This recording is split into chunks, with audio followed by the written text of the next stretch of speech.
भिक्षा मांगकर जीवन यापन करते थे। अब वो भिक्षा मांगकर जीवन यापन करते और एक माताजी है, उनके घर नित्य प्रति भिक्षा मांगने जाते और माताजी भी बड़ी अच्छी, माताजी रोज भिक्षा दे, रोज। एक दिन संत माताजी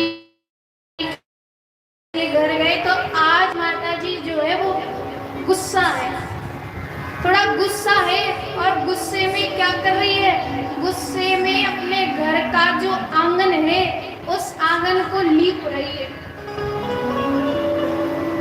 गोबर का लेपन कर रही है आंगन में। तभी संत जी का वहां आना हुआ। संत जी ने आवाज लगाई, भिक्षाम देहि। मैया गुस्से में मैया ने नहीं सुना, दूसरी बार आवाज लगाई, भिक्षाम देहि। मैया ने नहीं सुना, तीसरी बार आवाज लगाई, नहीं सुना, चौथी बार आवाज लगाई, नहीं सुना। लेकिन जैसे पांचवी बार आवाज लगाई तो मैया जिस गंदे गोबर के कपड़े से आंगन को लीप रही थी, जैसे ही संत ने आवाज लगाई इन्हें गुस्सा आया और गुस्से में वही गोबर का कपड़ा उठाया और ऐसा फेंका कि सीधा संत की झोली में जा गया। मैया बोली, लो तुम्हारी भिक्षा।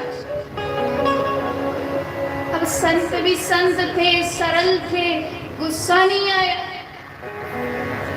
संत को लगा हो गई होगी कोई बात, वैसे तो बड़े प्रेम से भिक्षा देती है, आज हो गई होगी कोई बात गुस्से में। तो संत जी ने क्या किया, संत जी वो गोबर का गंदा कपड़ा लेके आश्रम आए, उसको पानी से धो दिया और उसको सूखने के लिए धूप में डाल दिया। अब वो सूखने डला। शाम को कहीं से एक भक्त आया और गाय का शुद्ध देसी घी देके चला गया, गाय का शुद्ध देसी घी। अब संत जी को लगा कि ये घी तो दो काम में आएगा। बोले क्या? बोले पहला, इस शुद्ध देसी घी के मैं दिए जलाऊं और दूसरा काम, इस शुद्ध देसी घी का मैं हलवा बनाऊं।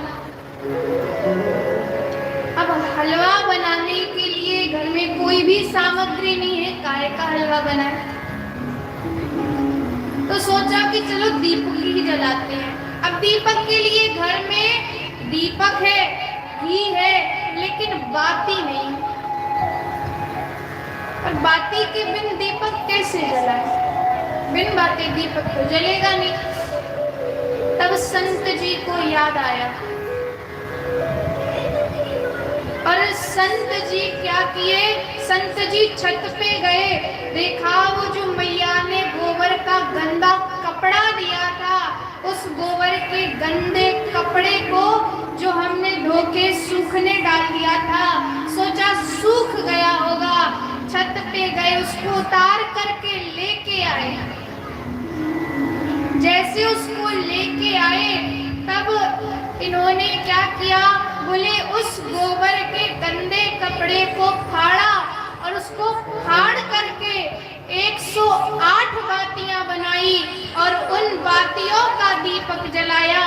तब उन दीपकों में से आवाज आती है, धन्य है सत्पुरुषों का संग बदल देता जीवन का ढंग, धन्य है सत्पुरुषों का संग। तब उस दीपक ने कहा कि जब तक मैं एक गृहस्थ के घर में था तो गोबर से सना हुआ, गोबर से लिपटा हुआ गंदा कपड़ा था, जिससे प्रतिदिन गोबर का लेपन किया जाता था। लेकिन जिस दिन से मैं संत के सानिध्य में आया, उस दिन से मैं भगवान के चरणों में जलने वाला दीपक बन गया, जो खुद भी प्रकाशित है और दूसरों को भी प्रकाशित कर रहा है।